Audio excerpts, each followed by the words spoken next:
Hello. Let's see. Hopefully you can hear me.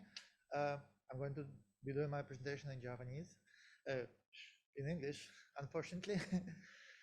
So, yeah, I'm one of the Lustre principal engineers, and I'm the gatekeeper for all the Lustre releases that are, the community releases. So, majority of code flows through me. And today we'll be talking about our upcoming releases and what features we have in store for them planned. Some are, some are better fleshed out than the others. So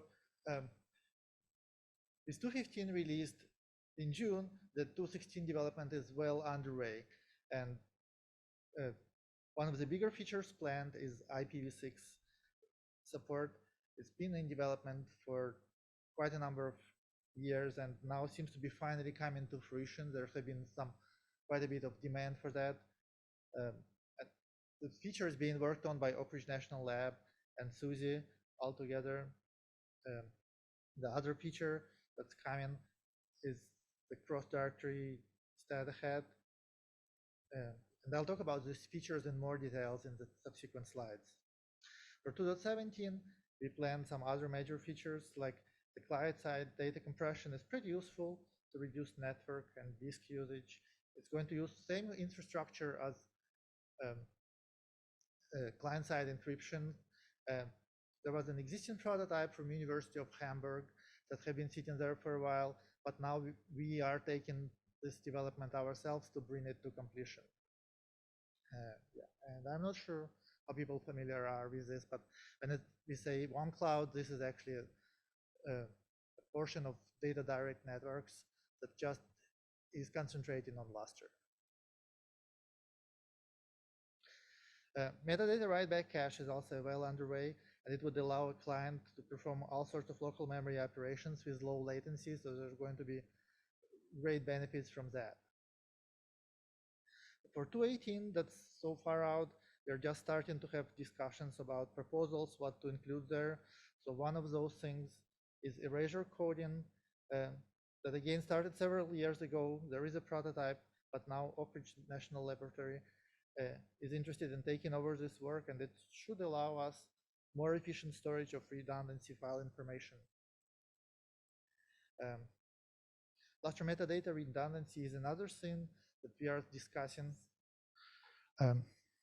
So Lustre metadata redundancy is another thing that we are discussing to start to include to improve reliability of metadata servers. So on the LNet side, there's a notable feature that landed in time for 2.15, which is the support for multiple connection sockets on fast Ethernet networks, namely 100 gigabits and faster. So we found out that in this configuration, when you have a single threaded access, we weren't able to actually saturate the network link completely. So this is, as it turned out, mostly because the TCP is pretty CPU heavy, and so the single core isn't able to do that. So by adding support for multiple TCP sockets for a single connection, we are able to parallelize that, and so all the TCP streams run on multiple cores, and the performance is improving quite a bit. So you've seen doubling of performance on 100 gigabit Ethernet networks if you use like 4 parallel sockets. There's also some improvements on slower speeds and probably even bigger improvements on higher than 100 gigabits per second. There's a pretty decent auto configuration based on the interface speed, but there's a little bit of a caveat that if you happen to have tens of thousands, maybe, clients all connecting to the same server over a flat network, then there's probably a risk to run out of TCP sockets. We don't believe anybody actually runs a configuration like that, but just to be on the safer side, we are adding capability to actually either run this and set your own desired number of peer connections. So the other feature is the LNet Network Selection Policy, or UDSP. This allows you to specify rules. So if you want to have a bonded connection of different media types, say InfiniBand and Ethernet, you would be able to direct such bonded traffic just to the InfiniBand side of things, as long as it stays up for all the obvious benefits and better access speeds. But then if that ever goes down, then you would be able to, then the system automatically switches to the slower Ethernet network for until the InfiniBand comes back up. And you would be, also if you have like routers, you would be able to prioritize your routes so that, say, InfiniBand routers are preferred as long as they stay up, and then as they go down for whatever reason or something happens, then traffic is redirected to less preferred routes. So in 2.16, like I mentioned, the IPv6 support is one of the bigger features. It's something that have been started by Neil Brown even before 2.15 entered the feature freeze code. So some of the underlying infrastructure have actually landed, in 2.15, but majority of code is destined for 2.16, and many of those patches have landed already. But this is just the LNet layer patches at this time. So there's still quite a bit of work remaining. We still need to update all the tools so that if they work with anything need related, they should be possible to know how to, how to parse those needs, how to print them out. And then there are Lustre level components that depend on a particular need format. So those need updating. For example, configuration logs have a static storage for a fixed size need, and so that needs updating, things like that. The other thing is we'll need to add compatibility for the older clients. So, older clients should be able to talk to IPv6 networks by utilizing some sort of intermediate routers that would be able to, translate the need format from the old to new one. There's also been ongoing work to improve reliability of multi-rail support and peer host discovery. That's mostly led by Chris Horn at HP. And so it's aimed at addressing various corner cases in that functionality, and it's a steady series of patches. Anybody that uses the multi-rail definitely would benefit from that. The dynamic node addressing is another important feature. It would help IPv6, but also the overall usability of Lustre. So right now, if anything on the server interface-wise changes, you need to rerun the configuration. That could be cumbersome, have caused some problems in the past. So the idea now is, even if your server is on like DHCP and doesn't have a static IP address, this is still not a problem. So every time something server side changes, there's a propagation of this information directly to the clients. No configuration reruns, no nothing. They should just get their updates and use them. And so also because we are this allows us to step away from the static configuration logs. The need size change for IPv6 becomes kind of easier here. So on the client front, there's been a number of interesting developments as well. For NVIDIA GPUs, there's now this way to do RDMA directly into the supported GPUs. It improves performance somewhat, not all that much, but the most benefit is that by freeing up the CPU, so you don't need to pass every single byte through the CPU. This frees up both the CPU time for your other actually important tasks, but it also doesn't clog the cross CPU links. So there's an extra benefit there as well. The drawback is certain features that depend on CPU support or CPU processing of data aren't available. So right now you won't be able to do checksumming. And of course, encryption is also not possible in this mode. But for the workloads, this seems to be targeted at. Those are, I guess, okay limitations, and people are willing to live with them. There's there were optimizations for large directory IO operations. So the single-threaded performance in particular have been improved more than 10 times. And we know this is important. We have added a client-side file name encryption, which allows you to limit not just the file content to those that hold the key, but also the file names would now be encrypted. And if you don't have the right key, you just see, and like base64 encoded blob, but you actually have no idea what the name is. So James Simmons from Oak Ridge is working on auto-IB LND cleanups to better conform to the way of doing things in the kernel. The Linux kernel maintainers have been kind of lone voicing to us that they aren't happy with the way we are using some of those OFED APIs, and so he's trying to placate them. This is mostly because there are still some hopes that we will get Lustre client reintroduced into a mainline Linux kernel. Doesn't mean that it's a super high priority for us, but it's still a nice to have because, it will increase the availability of Lustre for the audiences, makes it easier. Like when you get your distribution and it already comes with a Lustre client, it's probably much easier to use. It's probably going to be a little bit outdated, or maybe not even a little bit outdated, but at least it's there and we have robust enough compatibility bits. So the older client would actually know that when a server presents a feature it doesn't know how to work with, so nothing at least crashes and burns. There's going to be graceful ability to get all of that working together. There's also an encrypted backup and restore.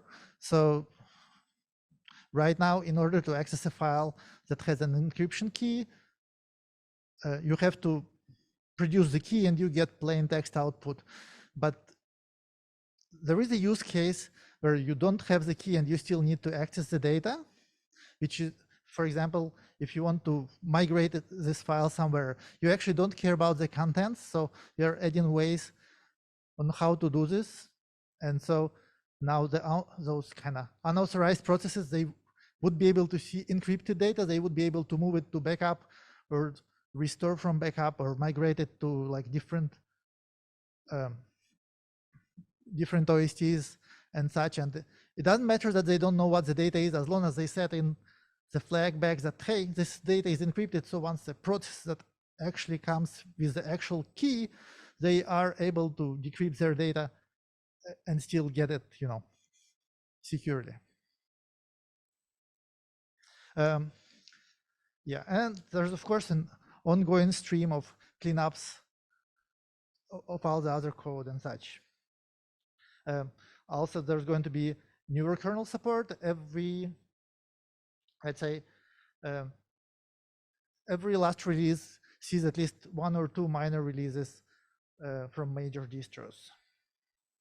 So there's also this client-side data compression that's aiming at transparently compressed data on the client before transmitting it to the server and decompress it after receiving it back. That should save both on space and storage and bandwidth. We plan to have multiple compression ways, multiple block sizes that you would be able to specify as part of the file layout, or on a per directory basis if you want it to just inherit it to like a large file tree. There are some trade-offs, like you get better compression rate if your chunk size is bigger, but then your modifying heavy IO is going to be slower because you need to read and recompress bigger parts. There are going to be all sorts of additional features there, like you would be able to have a mirror that is uncompressed for your faster IO, and then you could remove it, everything is compressed, or you could migrate an uncompressed file into a compressed once the activity kind of died down a little bit, so that inactive files are stored more optimally. The backend improvements are mostly rotating around bigger and bigger storage. So the storage targets are growing, and it's not just because the drives are getting bigger, but everybody's using declustered parity and everybody wants consistent, not increasing rebuild times. And that means that as the drive size goes up, you also need to add more and more drives into the group to maintain the rebuild time. And this leads to charges growing up and up out of control pretty much. So we are already looking at 1 and even probably 2 petabyte OSTs. This presents kind of two different challenges.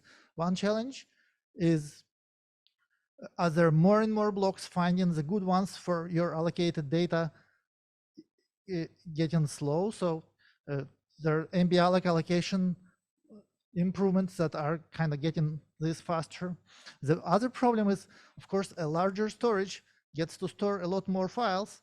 And so right now, those objects for the files are stored just across 32 directories per MDS. And so as you have billions of objects, that results into 10 millions and more files per each such directory, which is slow.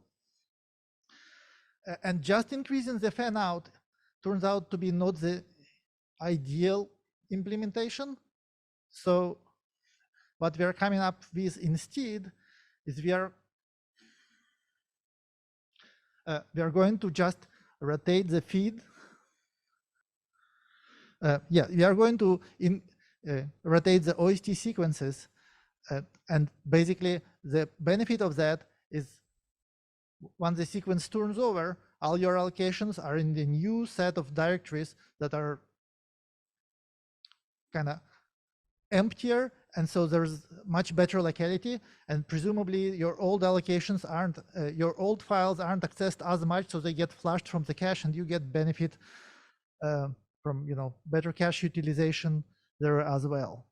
It does need a little bit of a protocol change, but it is all well underway, so this is all under control. There's also some parallel E2FS check work. So in previous stages, we have increased performance of pass 1.